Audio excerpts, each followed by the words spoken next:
marcado para fazer o estudo, a gente fica ali pensando em qual tempo que a gente vai levar. Aí a gente fica, eu acho que eu vou sair um pouco do evangelho, vou falar sobre outra coisa. E aí você começa a pensar, né? E aí vem um tema que você fala assim, eu acho que é coisa da minha cabeça, mas eu vou pegar esse tema.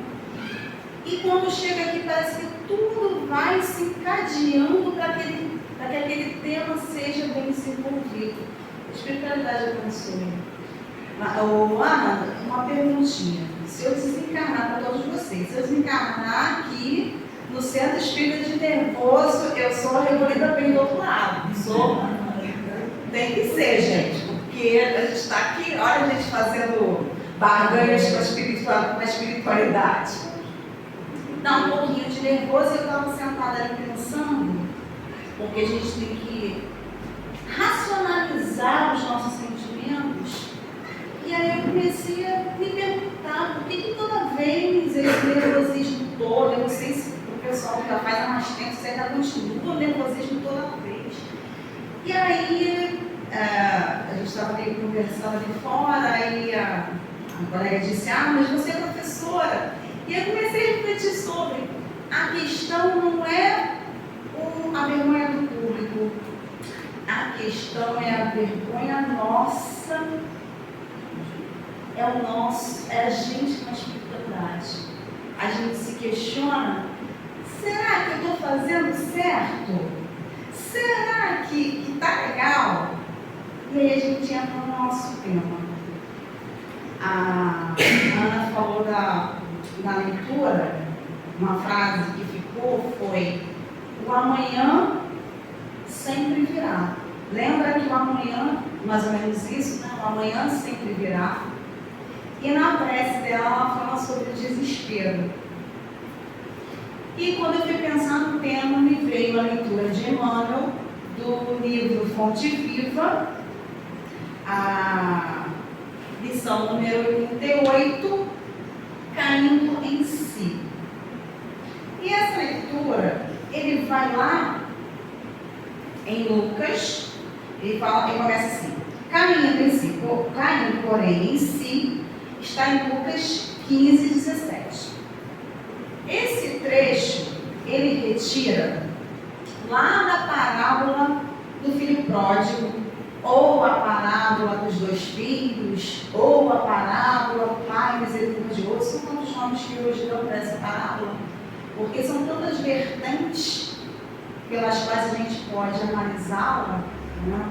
Pela vertente do filho que pede, gasta tudo, do outro filho que está ali, que mais se comporta mais como um servo do que como filho, pela vertente do pai que está ali sempre disposto a perdoar. Lembrando só um pouquinho dessa parábola que acho que todo mundo já conhece. O filho chega para o pai e fala assim: pai, me dá minha parte da herança.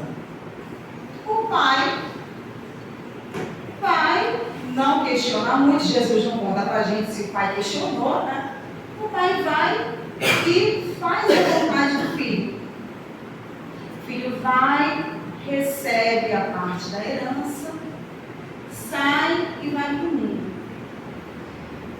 Analisando algumas partes, vamos pensar bem no nosso dia, nos dias atuais. Jesus estava ali falando para um povo, lógico que as falas de Jesus são atemporais, os ensinamentos de Jesus são para todos sempre, sabemos disso. Mas Jesus estava falando para um povo específico. Naquele momento ele usava parábolas, ele usava comparações que estivesse presente no dia a dia daquelas pessoas. Então era um povo que era uma sociedade patriarcal, não diferente da nossa, né? Mas que tudo girava em torno do chefe da família. Então você tinha ali os filhos, a mulher, o pai, e viviam em pequenas comunidades, né? Eram pequenas comunidades. E aí o filho vira para o pai. Você imagina hoje em dia um escândalo que não seria, que não é, um filho virar para o pai e falar assim: ô pai, olha só, você vai morrer mesmo, né? E tudo que você tem vai ser meu. Então, por favor, me dá toda a parte que me cabe. Imagina, gente, a revolta que isso não causaria nos nossos corações. Pai, mãe, né? O que isso não causaria nos nossos corações? A tristeza que a gente não ia sentir. Poxa, eu nem morri e já está brigando pelos meus bens. Não esperou nem eu morrer. Você já está desejando a minha morte? Então, nesse contexto, seria o mesmo que o filho desejar a morte do pai. E mesmo assim, esse pai vai e faz o desejo do filho se realizar. Ele vai lá e dá a parte dele na herança. Vende e dá a parte dele na herança. Ele, sem pensar muito, vai embora.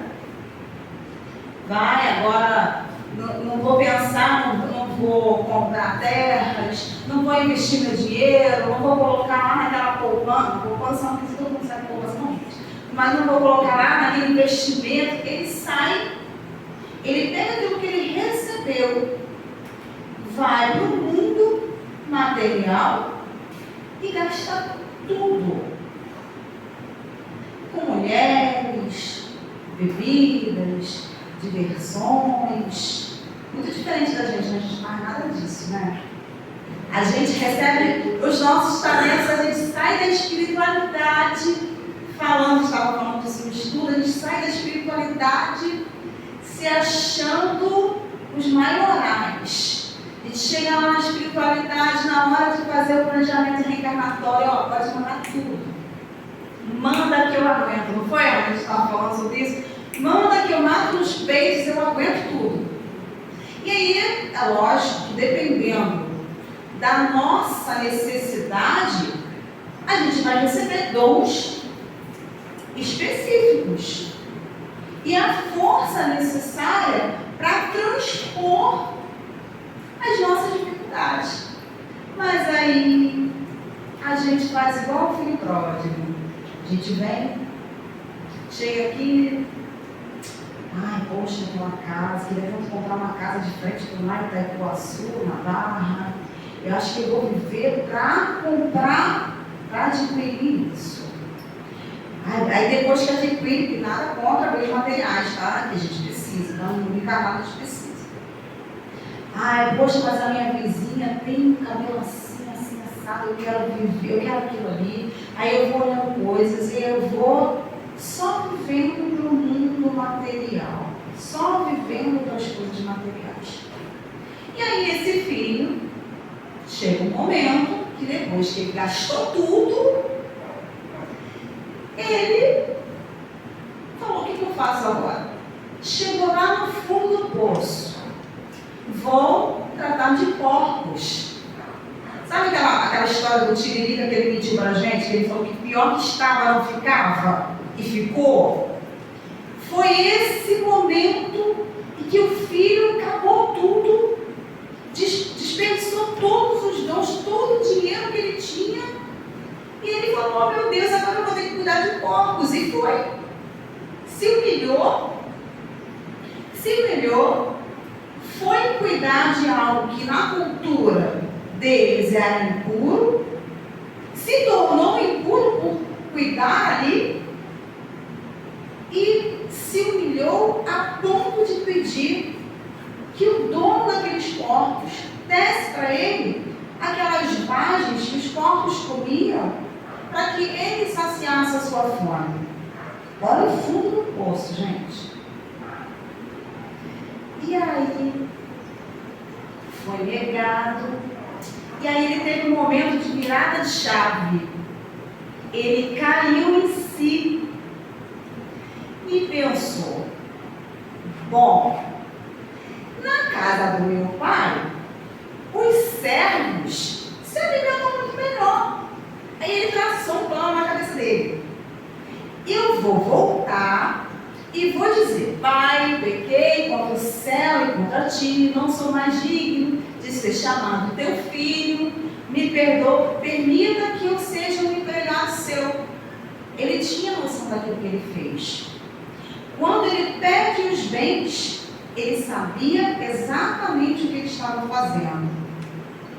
Mas, como a gente é rebelde, né? A gente não pensa muito, a gente vai lá e faz, foi o que aconteceu. Ele traçou o plano na cabeça dele, foi. Quando ele chegou lá, antes que ele pudesse falar qualquer coisa, o pai, misericórdia pura, foi ao encontro dele, correndo pelo caminho, abraçou, colocou uma túnica nele, calçou os pés dele, mandou matar um novilho, não, bezerro, enfim, mandou matar um bicho, para comemorar a volta do filho. Em momento nenhum o pai ficou ali: ah, mas peraí, você desejou a minha morte, você fez isso, você gastou todos os seus bens. Em momento nenhum.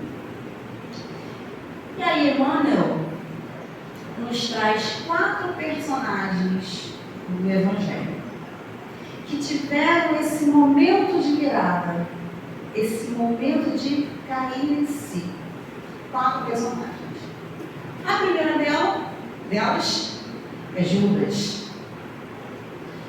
Conta a espiritualidade que quando Jesus estava fazendo a reunião, e a reunião dos espíritos que viriam com Jesus, Judas se coloca à disposição e promete ser maior de todos. Ele promete que iria auxiliar o mestre em tudo que o mestre precisasse. Ele, com vontade verdadeira no coração dele, aquela vontade que a gente tem que contar lá no plano espiritual, né? A gente fala: eu vou fazer, que a gente tenha noção dos nossos defeitos, das nossas limitações, a gente tenha noção daquilo que a gente precisa resgatar. A gente pede, Judas pediu. Só que Judas, quando ele vem para o planeta Terra, ele se deixa iludir pelas tentações do mundo material. Judas, ele tinha amor no coração dele. Judas amava Jesus. E Judas tinha uma imensa vontade de mudança. Ele queria fazer com que aquele povo se libertasse do jugo romano. Ele queria que as pessoas se rebelassem e tomassem o poder. Ele achava que Jesus era o cara para isso. E aí ele pensou: bom, será que não é preciso só um empurrãozinho para que Jesus tome o poder? E aí, porque às vezes a gente tem isso, né? A gente pensa assim: cara, aquela pessoa é tão legal, deixa eu me dar um empurrãozinho nela, para ver se ela vai.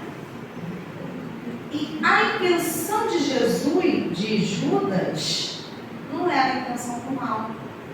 E aí Judas acaba entregando Jesus, e quando ele percebe que Jesus não iria se rebelar, que o plano de Jesus era muito maior do que aquilo, e que Jesus iria conquistar todo o planeta Terra, quando ele percebe que ele cometeu um erro,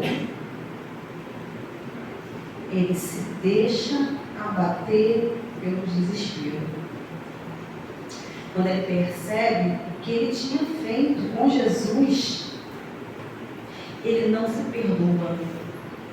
A culpa bate forte e ele sucumbe. E todos nós sabemos o que Judas faz. Ele tira a própria vida. Tamanho desespero, tamanho fundo do poço em que ele se encontrava. Ele não usa aquela culpa como uma mola, como uma força para seguir em frente. Pronto, errei, Peguei feio. Agora, o que eu posso fazer para reparar? Judas não teve. Ele ficou tão desesperado que ele não conseguiu seguir em frente. E muitas vezes a gente também fica tão desesperado que a gente não consegue seguir em frente. Depois, para ser um pouco mais leve com a gente, um pouquinho, Emmanuel traz o exemplo de Maria de Magdala. Maria de Magdala, que tinha entregado a sua juventude, a sua beleza na mão dos homens, mas que lá dentro dela, da mesma forma que Judas, havia a vontade, havia um vazio e uma vontade muito grande de ser melhor. E quando ela encontra Jesus, ela tem a virada de chave, ela cai em si e ela fala: chega, acabou. De hoje em diante, a minha vida é diferente. De hoje em diante, eu vou viver para seguir o Mestre. Eu vou viver para o bem dos outros. E ela dá uma guinada, uma reviravolta na vida dela. Ela tinha culpa? O que vocês acham? Ela sentia culpa, remorso que ela tinha feito? Com certeza, né? Porque a gente não esquece aquilo que a gente faz, gente, de ruim. A gente não esquece. Vira e mexe, vem na nossa cabeça para lembrar a gente. Só que ela não ficou parada naquilo ali. Ela usou aquilo como uma força para continuar. Depois, Emmanuel traz a figura de Pedro para a gente. Imagina, Judas entregou o mestre, Pedro negou o mestre 3 vezes, e Jesus já tinha avisado para Pedro que iria negá-lo 3 vezes antes que o galo cantasse. Jesus bateu ali para Pedro: ó, vai acontecer. E Pedro: não, mas tem um detalhe. Jesus fala para Pedro o que ele ia fazer, mas Jesus pergunta 3 vezes para Pedro: Pedro, tu me amas? Ele responde sim. A resposta de Jesus é: apacenta as minhas ovelhas. Pedro, tu me amas? Sim, mestre, tu sabes. Apacenta minhas ovelhas. Pedro, tu me amas? Acho que Pedro já estava naquela hora: meu Deus do céu, acho que o mestre estava com um problema. Sim, mestre, já disse que sim. E Jesus fala pela 3ª vez: apacenta as minhas ovelhas. Olha a grandiosidade, a generosidade, a misericórdia de Jesus. Para cada negação que Pedro fez, estava ali Jesus perguntando se ele o amava e pedindo para que ele apacentasse as ovelhas dele. E Pedro se sente extremamente envergonhado, extremamente culpado. Vamos nos colocar no lugar do Pedro. Você está com o mestre, você ama o mestre, você diz que ama o mestre, e você, no momento derradeiro, você negou o mestre, deixou ele sozinho. E a tristeza, o remorso, estavam ali no Pedro. Só o que o Pedro faz? Ele se desespera. No momento ele pode até ter ficado, meio desnorteado. Meu Deus, o que eu fiz? Eu neguei, ele falou que eu ia fazer, o que eu fiz? Porque a gente fica desnorteado às vezes, quase sempre. Às vezes chega uma situação com a qual a gente não sabe lidar, e aí a gente esquece da prece, esquece do recolhimento, se desespera, faz besteirinha, fala coisa que não era para falar, faz coisa que não era para fazer, mas tudo bem. Está tudo bem. Jesus veio para dizer para a gente que está tudo bem. Basta que a gente caia em si e refaça os caminhos. Pedro teve aquele momento também da virada de chave, do cair em si. Quando ele caiu em si, ele revolucionou a vida dele. Ele abriu a casa do caminho, ele se doou para os necessitados, ele era, o respeitado como cabeça daquela comunidade, porque ele trabalhava, ele deu a vida dele para o trabalho, para o próximo, para o bem. Ele não ficou ali parado no desespero, parado na culpa, parado, meu Deus, é minha culpa, errei, se chicoteando. Pedro não fez isso. Pedro seguiu em frente. Essa semana eu falo muito que todo palestrante fala, né? E toda vez que a gente vai dar um estudo, bem que eu não sou palestrante, mas enfim, quando a gente vai dar um estudo, o primeiro a ouvir somos nós.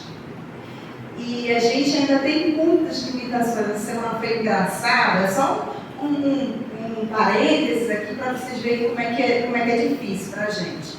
Essa semana foi engraçada, que eu estava caminhando com o meu cachorrinho na rua, e vocês conhecem mãe de pet, né? Mãe de pet, pai de pet, só a gente pode falar mal do nosso bicho, outras pessoas não podem falar. E aí teve uma pequena confusãozinha de cachorro vir, atacar, enfim. Daqui a pouco, quando eu percebi, estávamos eu e meu marido discutindo com a dona do outro cachorro no meio da rua, brincando, e o cachorro, gente, gosta de cachorro. Aí eu, na hora, eu falei assim, meu Deus, agora você imagina, eu estou aqui discutindo por causa de cachorro irracional, um cachorro irracional, que foi lá outro cachorro irracional, e eu aqui, a gente aqui discutindo por causa de cachorro. Já pensou se a mulher vai lá para a casa espírita sempre que assiste a minha palestra? Gente, eu falei, pergunta, vamos ter mais equilíbrio? Vamos trabalhar com equilíbrio? Então, gente, a gente vai errar. A gente vai falhar. Eu tenho um colega que ele fala da casca de banana. As cascas de banana sempre vão aparecer. A gente cair nela ou não, né, é uma questão de escolha ou de equilíbrio nosso no momento. Né? Às vezes não é nem tanto escolha, é o equilíbrio emocional. Mas o que importa é o que a gente vai fazer depois. Eu não esqueço, não vou esquecer nunca, que uma vez eu ouvi, a gente fala, eu vivo caindo. Eu falei, eu vivo caindo. A gente tem os nossos complexos de culpa, né? Eu vivo caindo. E aí o Espírito falou assim, mas o importante, isso não tem importância, minha filha. O importante é se levantar todas as vezes. Não importa quantas vezes você caia.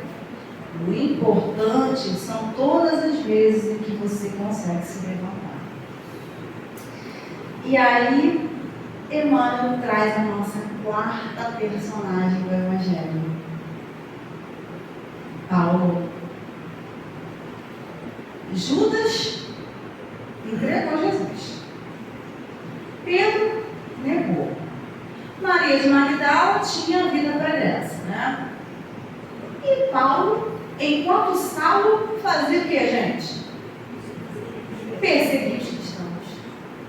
Saulo, ele era tão fervoroso na fé dele, ele era tão crente, que ele começou a sentir um ódio por aquele Cristo. Um ódio outros que seguiam Cristo, e para ele era inadmissível que aquilo continuasse. E ele começa a perseguir os cristãos. Até que ele foi responsável por mortes, né? Foi o responsável pela morte do Estevão. Todos nós lemos aqui indiretamente, diretamente, todos nós que lemos Paulo e Estevão, vimos que o quanto Saulo fez, o quanto que ele perseguia os cristãos, até que na estrada de Damasco, Jesus aparece para Paulo. Aí Paulo fica assim, meu Deus do céu, o que foi que eu fiz? Aí tem aquela cegueira, e a gente fica se perguntando também se a cegueira também não é simbólica. Se ele não estava cego antes da estrada de Damasco, né? Para Cristo ele estava cego. E aí, a partir daquele momento de encontro com Cristo, Saulo vira Paulo. Ele procura Ananias, ele é rebatizado, né, na fé cristã. E o Paulo, aquele cristão que nasceu, é uma pessoa totalmente diferente. Caiu em si. O que o Paulo fez? Bom, fui responsável pela morte de muitos, por julgamentos injustos. Ele era considerado o terrível. Mas ele parou e ficou ali na culpa? Em momento nenhum. Em momento nenhum a gente vê Paulo sentadinho, né, narrando os evangelistas, ou até Paulo mesmo narrando que ele ficou sentado lá no cantinho, chorando de cabeça baixa. Lógico que aconteceu, né? Muitos choros. Mas ele não parou. Se não fosse por Paulo, gente, o trabalho que o Paulo fez depois da virada de chave, talvez hoje nós não teríamos o cristianismo do jeito que nós temos, internacional, mundial. Porque os outros apóstolos, eles queriam manter o cristianismo ali só na seita deles, ali, que o cristianismo virasse uma seita. E aí Paulo batia de frente com Pedro, batia de frente com Tiago. Não, eu me recuso. Eu vou levar o cristianismo a todas as nações. Ele virou o que antes, quem antes era um perseguidor implacável de Cristo, virou o maior propagador, o maior defensor de sua doutrina. Agora, cabe ressaltar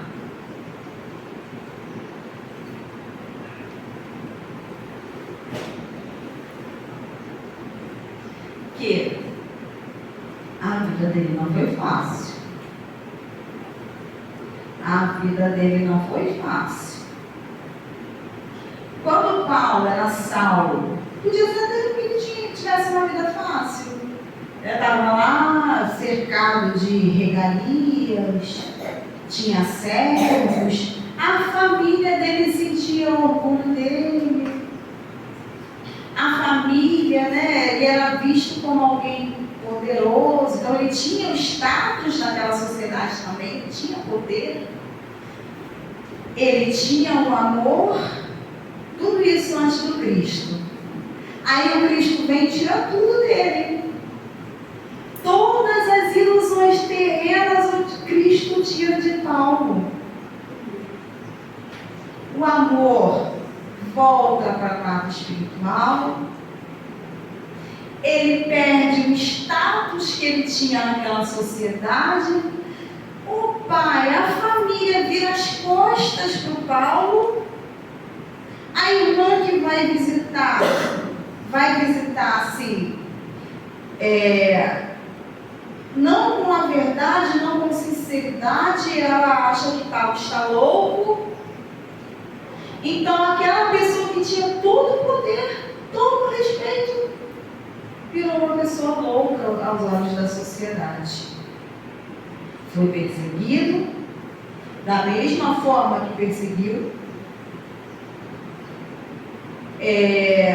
mas sabia, imaginava aquilo que Cristo também não falou para ele, né? Essa pessoa, pensando, chega aqui, a gente encarnado, Cristo vai passar para a gente. Encarnado.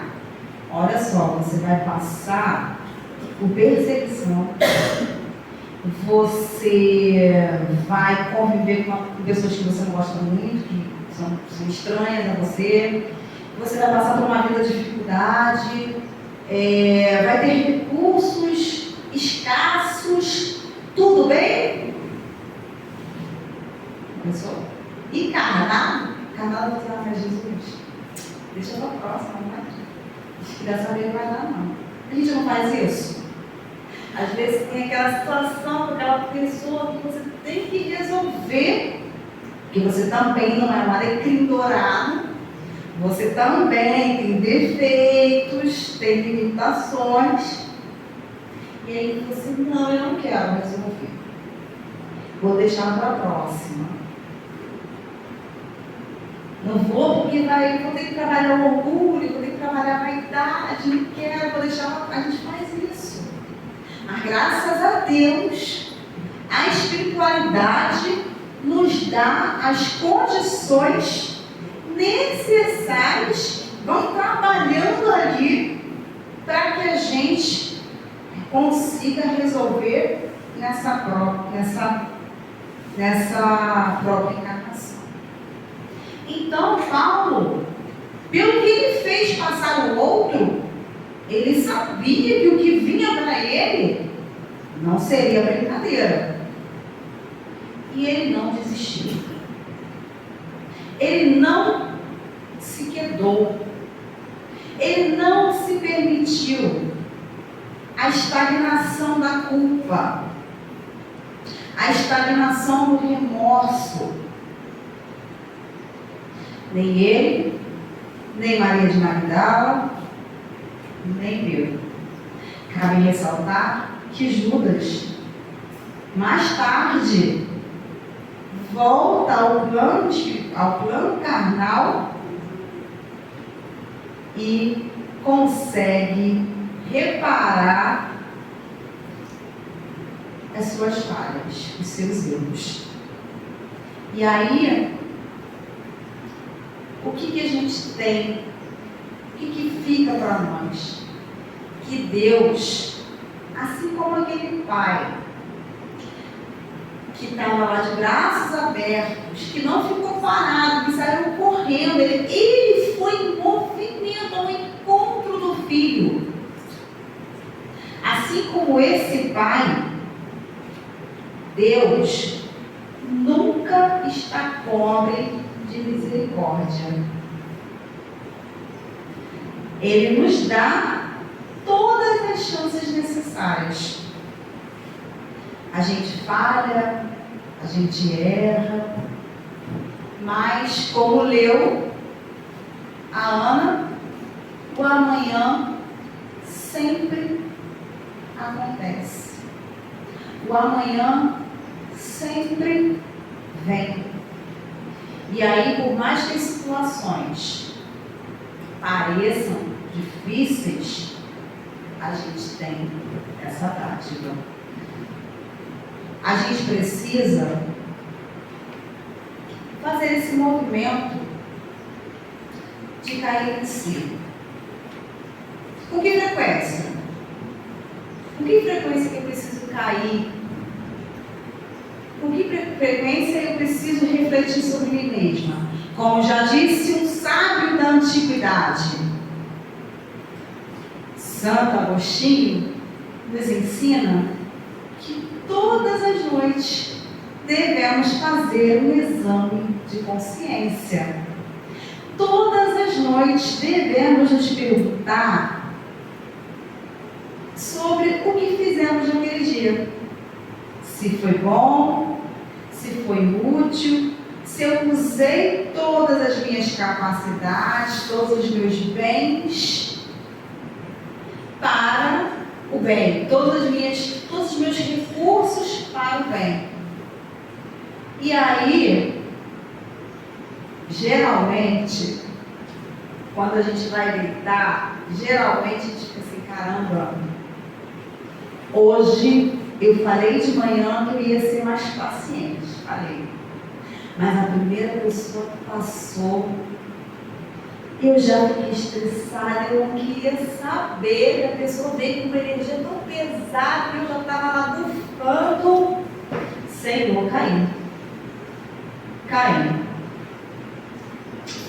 Mas amanhã eu vou tentar novamente.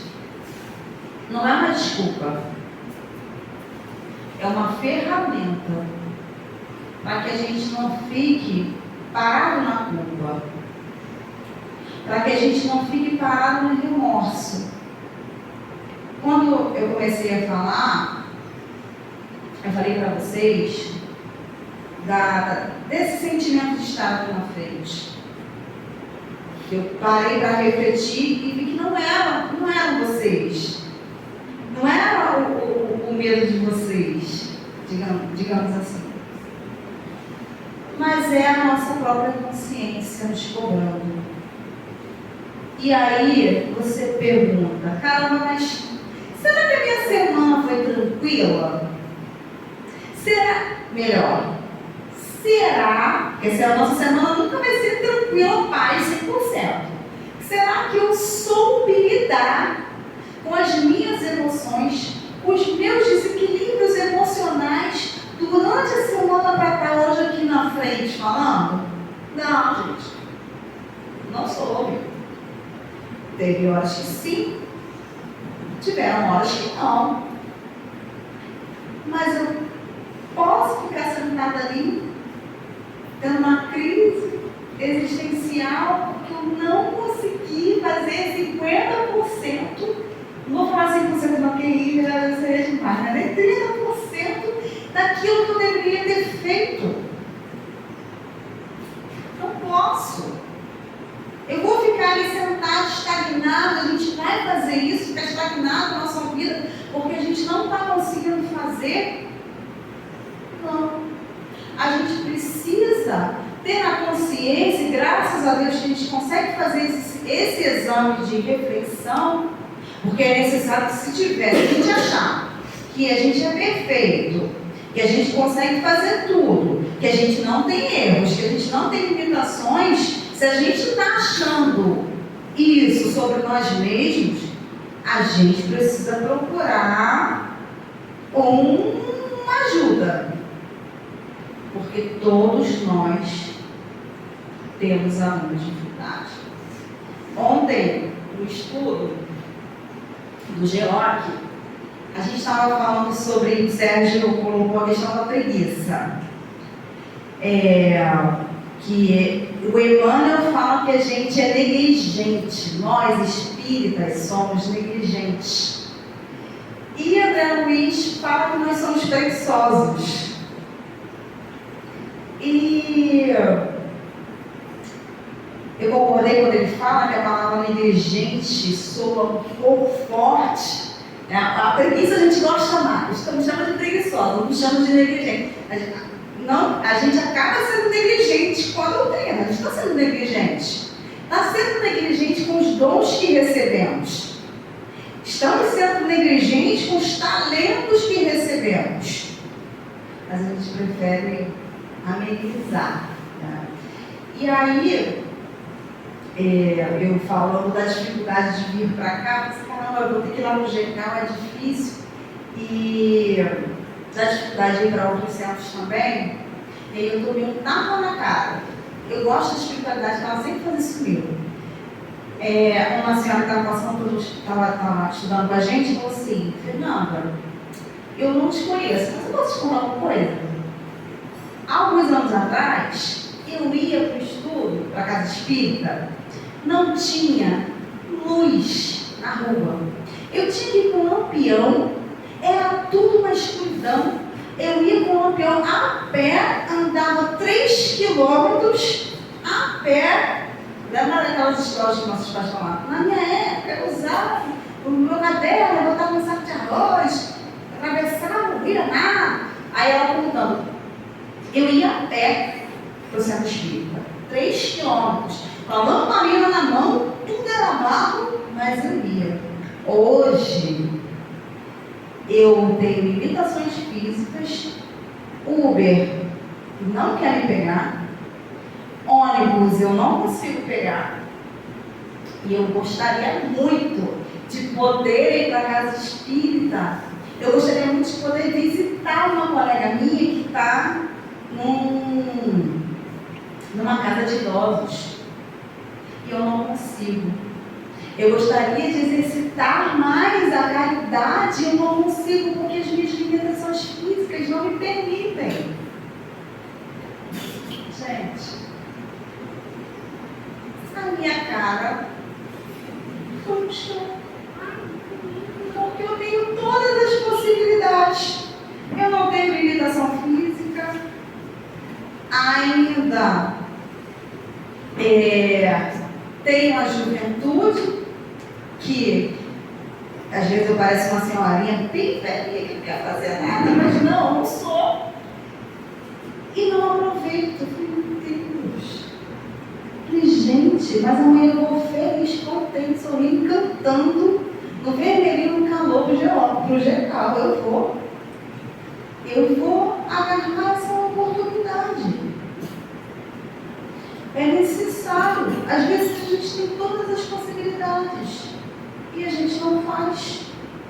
Eu vou para a casa espírita, não, porque o estudo ali da casa espírita é muito fraco. Eu não vou para aquela outra casa espírita também, não, porque eu não me achei, não fui bem acolhida ali, não gostei, me bateu. Mas tem aquela casa espírita que eu gostei muito do estudo, é excelente, as pessoas acolhem, e isso é bom, a gente ficar bem atento sobre a questão do acolhimento. A gente estava falando sobre o acolhimento da terra. Quantas vezes a gente não chega na casa espírita pela primeira vez e entra e sai e ninguém olha pra gente? Entra e sai e ninguém dá boa noite. Então a gente precisa ficar atento a isso. Essas são as lições que eu vou tomando. Se eu passei por essas coisas e não gostei, então eu vou fazer diferente. E aí você encontra um lugar que você foi bem acolhido, que o estudo é maravilhoso, e você fala, cara, tá aqui, tá legal, eu vou ficar aqui. Eita, é longe da minha casa. Como assim?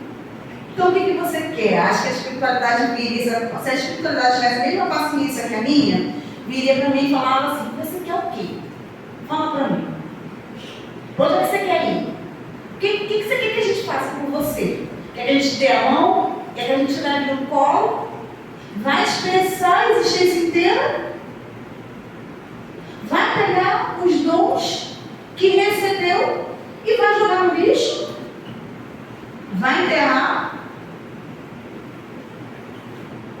Quando é que você vai acordar? Quando é que você vai cair em si? Então, eu fiquei não com a culpa, porque não com remorso. A gente fica, caramba, realmente, olha quanto tempo a gente está perdendo, olha quanto tempo a gente está deixando passar, olha quanto tempo a gente está desperdiçando. Mas amanhã eu estou lá no GECAL, vou para lá. E a gente vem. A gente vem para quê? Para recomeçar. A gente vem para seguir em frente. A gente vem para mais uma vez limpar o joelhinho, limpar o cotovelo e se levantar. Porque as quedas fazem parte da nossa vida. As falhas fazem parte da nossa vida. Jonas de Ângeles fala sobre a resignação, que nós temos que ser espíritos resignados. Mas ela deixa bem claro que é uma resignação ativa. Não é você se resignar e ficar ali passivamente. Ai, aconteceu, ai meu Deus, aconteceu, não posso fazer nada, não posso mudar, não pode. A resignação ativa, ela nos ensina a seguir em frente. Ela nos ensina a nos acolher as nossas limitações, acolher os nossos defeitos, acolher a nossa preguiça, acolher todas as nossas dificuldades e falar assim, então tá, vamos com preguiça mesmo. Eu falo a preguiça porque é uma das dificuldades que eu tenho, mas aí cada um pensa na sua dificuldade. Tá difícil? Mas vai na dificuldade mesmo. Vai no desafio mesmo. E quando a gente planejou o nosso retorno, a gente disse que a gente ia dar conta. E a espiritualidade falou assim, não, vou te dar tudo isso aí que você está pedindo, não. Vou te dar tudo isso não, você não vai dar conta disso aí não. Vamos cortar aí. Vamos cortar nos teus planos aí 80% disso aí que você está querendo. E quando chega aqui nos 20%, a gente já está pedindo para... Já está batendo no chão, pedindo, chega, pelo amor de Deus, que eu não aguento mais. Aguenta. A gente aguenta. Por mais difícil que esteja, por mais dura que esteja sendo a caminhada, por mais dificuldades que tenhamos todos os dias, por mais desafios que a gente não consiga transpor, por mais limitações que nós tenhamos, por mais erros que nós cometamos, a gente sempre pode contar com o amanhã. A gente sempre pode contar com a misericórdia de Deus. Todo mundo aqui já teve um momento de fundo do poço. Acredito eu. Quem não teve, um dia vai ter. E passou, não foi? Passou. E quando ele chegar, se chegar outro, ele vai passar também. Porque tudo passa, já dizia Chico. Assim como os momentos bons não duram para sempre, os momentos ruins também não. Eles passam. E como é que nós estaremos depois da passagem deles? Que nós possamos estar melhor. Que nós possamos estar um pouquinho mais evoluídos. A gente sabe que não é fácil. E quando a gente está lá embaixo, parece que nenhuma mão vem para acolher a gente. Mas todas as mãos estão ali. Basta que a gente enxergue. E basta que a gente tenha vontade de ressignificar o nosso erro.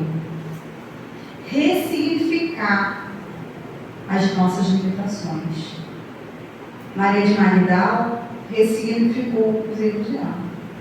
Pedro, Paulo, todos eles ressignificaram os seus erros. Todos eles seguiram em frente ao cair em si. Que a gente tenha certeza que nós também temos esse direito. Que que Deus, o Pai, espera por todos nós. Espera não. Ele vem correndo, em movimento, ao encontro de todos nós. Assim que a gente decide cair em si e retornar para sua casa. Muita paz a todos.